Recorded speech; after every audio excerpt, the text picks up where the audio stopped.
culture work that I do, I've seen that quite often those who lead change, those who take the first step, they shape the culture.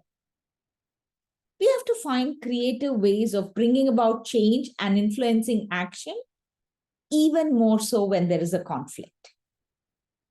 Ann-Sophie Claus is the founder of the Female Company. The Female Company is an online store selling female healthcare products, including organic sanitary products designed by women for women. By 2018, they'd worked for more than a year to raise the awareness of the tampon tax in Germany, where tampons were taxed as a luxury good at a staggering 19%. This was 12% more than the tax that applied to caviar, truffles, and even oil paintings. They decided to do this through a signature campaign, and so they collected 190,000 signatures to protest against this practice. However, reality hit them soon.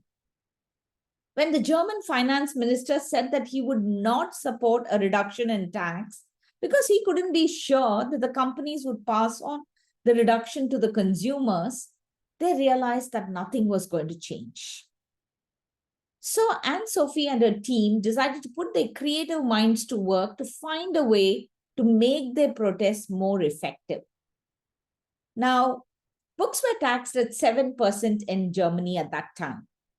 So to circumvent Germany's 19% luxury tax on female hygiene products, they worked with the Berlin-based company Schulz and Friends to package 15 organic tampons inside a 46-page book. They figured that if you put tampons in a book with illustrations and stories about menstruation, they could actually sell tampons at a lower price. In 2019 April, the tampon book was launched. It was priced at €3.11, and the first printing of the product was sold out in a day. They did a second printing, and that got sold out in a week. The tampon book also won the PR Grand Prix at Cannes for its bold, irreverent, smart, and direct campaign. And on 7th November 2019, the tampon tax was changed to the lower rate of 7%.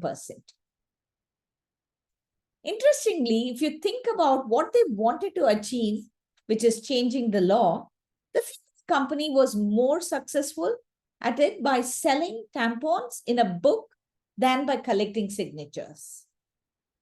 Right at the time, the Scottish government had plans to eradicate period poverty and to provide free sanitary products to women in low-income households.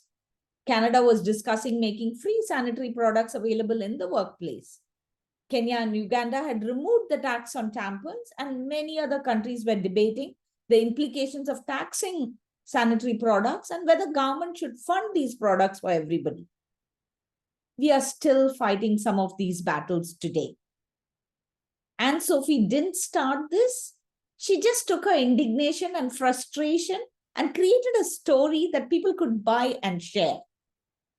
The interesting part of the story is, of course, that buying and using it as a book visualizes the problem and offers a creative way of responding to discrimination. Authenticity is not just about telling the truth and the real facts, but it's also about finding creative ways to expressing how it felt so that people can relate to it and can act with us. What are some of the areas in your work have you used creativity or quick thinking to build bridges during conflicts? Do share in the comments.